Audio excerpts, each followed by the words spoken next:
Most people don't fail because they have a lack of skills or knowledge. They fail because they can't picture themselves being successful. And they focus so much on their present limitations that they don't spend any time thinking about the potential. And because we're in feedback cultures, we focus even more on what's my weakness? What am I doing wrong? What could be better? And think about how we are with our children. When they struggle in English, we get them an English tutor. Even though they're doing exceptional at math, why don't we focus on their strengths?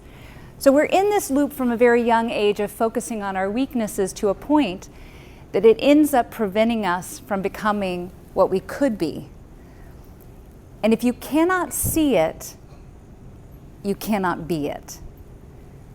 And we're living in an unprecedented time of so much opportunity. With the onset of AI, every one of us are going to be in career transformations because of that. And so all this opportunity, but then a paralyzing anxiety level that we've never seen before.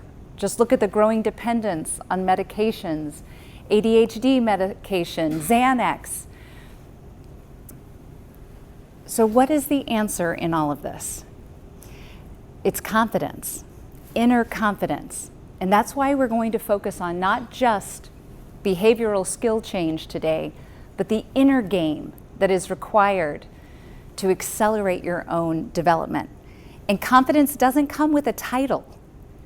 You don't just get a certain role and then all of a sudden confidence is there.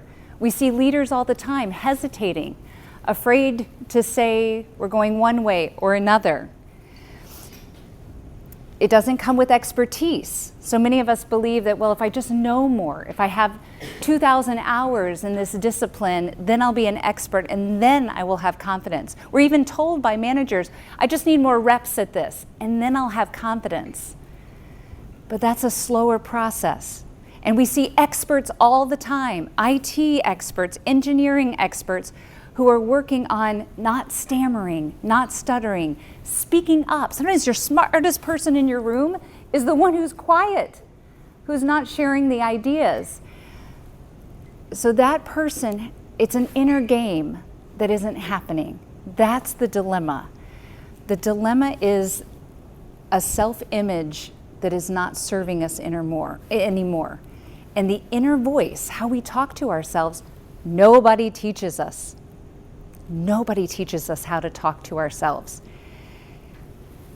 We're born, let's say, perfect, and then as soon as we can understand what our family is saying, they're saying, watch out, be careful, don't hurt yourself, don't do this, don't do this.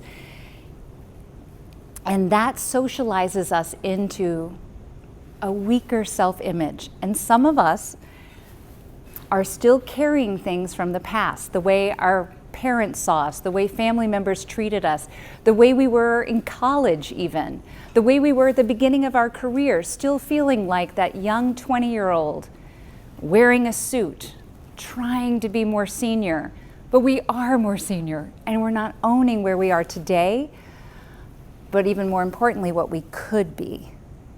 And so that's really the answer. The best way to accelerate your development is to live into this future state version you have of yourself. So picture yourself 5 years from now, and you're exactly the way you want to be 5 years from now. Maybe you know the role you want, but it doesn't even need a title. Maybe you know the company maybe it's the same company, maybe it's not, that doesn't matter, but who are you 5 years from now? If you are your ideal state, how do you show up in a meeting? How do you show up on a large stage? How do you show up when there's conflict in the room? How do you speak to your team? How do you give somebody some performance feedback? And see it perfectly in your mind's eye. And picturing that in the future and then living into it right now. That's what we're going to rehearse today, is we're going to rehearse messages from this future state version we have of ourselves. But why is this so hard? Because of inner critics and because of all the noise. We are taking in so many messages marketing messages, points of view from so many different stakeholders. Your growing number of stakeholders that you manage is becoming unreasonable. And then all the noise from the social media, from what's going on in our economic markets coming at us, it's such a force. It is really hard to get clear. So I want to share some research that makes it even more important for us to work on our mindset and our inner voice. All right, so confidence building programs, and you could say that that's what we're doing today. We're going through a confidence building program. They lead to 73% improvement in handling tough conversations. And everything that I'm sharing with you is from Harvard Business Review studies, but 73% improvement if you're able to have more confidence in these tough conversations. Why is that? We're afraid of conflict if we're feeling like we're on shaky ground inside. So we're holding back having tough conversations or like really good conversations that'll move the needle.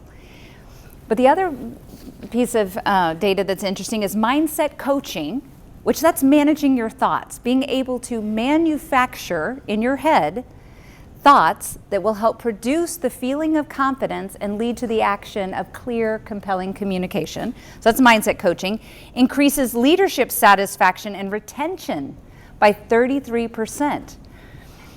Weekly reflection improves decision-making accuracy by 23%. Weekly reflection.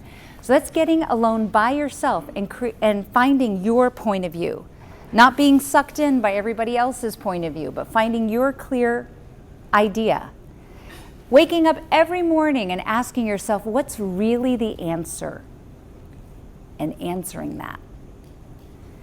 It's one thing to ask it and then swirl around in confusion in your head. But every morning, if you can ask yourself, what's really the answer? And speak it into the mirror. One sentence, a headline, maybe 2 details, but give it a headline. That's going to change the way you speak. Leaders with a growth mindset. So growth mindset, if you're familiar with Carol Dweck's work, the growth mindset is the mindset that is excited by challenge. So the kind of mindset that says, oh, an obstacle, I want to go figure that out. Versus, ooh, that's confusing, scary, I'm going to retreat and shrink. So we want to have a growth mindset because we're more likely to lead successful innovations, 47% more likely to lead successful innovations. And all of us are leading success. We want to lead successful innovations, and we are leading innovation right now. So with that in mind, think about what is possible if you can change your self-image now and how you can accelerate improvement just by seeing yourself differently, seeing yourself as clear and confident, which are the 2 best predictors of leadership advancement. When people are doing succession planning and looking for their next level of leaders, they're looking for the people who are conveying confidence and who are clear in their communication. If the leader or manager is sharing rambling messes to other people, those people will start avoiding them. They will also become less productive in their work because they don't know where to begin. They're waiting until the manager gets clear. But if you can speak clearly, people follow. Even in the marketplace, when you have 2 companies selling the exact same thing, right now, we're so attracted to confidence and clarity. The company whose marketing is clearer is going to win more business. So we're going to see this everywhere. Look at what Amazon did when they went from the PowerPoint to the memo. And you're familiar with this, that was heavily talked about. And writing a memo doesn't sound fun to many of us. Oh, I'd rather put 5 bullets on a page, 3 words each, and call it a day. But writing that memo skyrocketed their problem solving. They all got on the same page. They had more rigorous problem solving meetings, more rigorous thinking going on. So taking the time to really get clear on what you mean, what the strategy is, what the priorities are, what projects need to take place, that can feel super time consuming, but when it's crystal clear to the receiver, things change. But we see crippling, weak self-image all the time. So I want to just describe what it looks like. You see it in the body language, even in the shoulders. You can tell when somebody is not feeling clear and confident. Even if they struggle making intense or piercing eye contact, or if the eyes are darting around everywhere, skirting glances, trying to read the room, or if there's fidgeting, or if there's stammering or a soft-spoken voice. And it makes me think of this woman I coach named Anna. And Anna is a management strategy consultant, and she's in a high feedback culture, and a piece of feedback she received, which is a very damaging piece of feedback, and I know that we've probably all received it at some point, but it's when somebody says, you need to be more confident. We can't say that to other people. If that's something that you have said in the past, stop saying it. You don't know if the other person is confident or not. You're not in their head. You can say their behavior is not confident. That's fair to say. You can say in that meeting, at that moment, when you said this, you didn't convey confidence to the eye or the ear. But you can never ever tell someone they need to be more confident. That's not fair. But she had been told that. You need to be more confident and you need to have a more senior presence. She awfulized this piece of feedback. It became all-consuming, and she thought, oh, they're right. I am not confident. I'm coming off like a little girl in meetings. She went to this really weak spot of nobody respects me, nobody's listening to me. And then she did start speaking in a smaller voice. She did start the shoulders. She did struggle even looking into the Zoom screen that I was coaching her from. So what we did was we focused on the 5-year vision. I said, let's stop talking about this for a moment. Let's go into the future. 5 years, you love who you are. Describe to me who that person is. And I let her go for about 5 minutes. And I promise you, this is the nicest thing you can do to your family members or anybody you're coaching on their confidence. She described who she would become in 5 years' time. Then I said, now deliver a page, find a PowerPoint page and present that page to me from that person's, that state that you're imagining.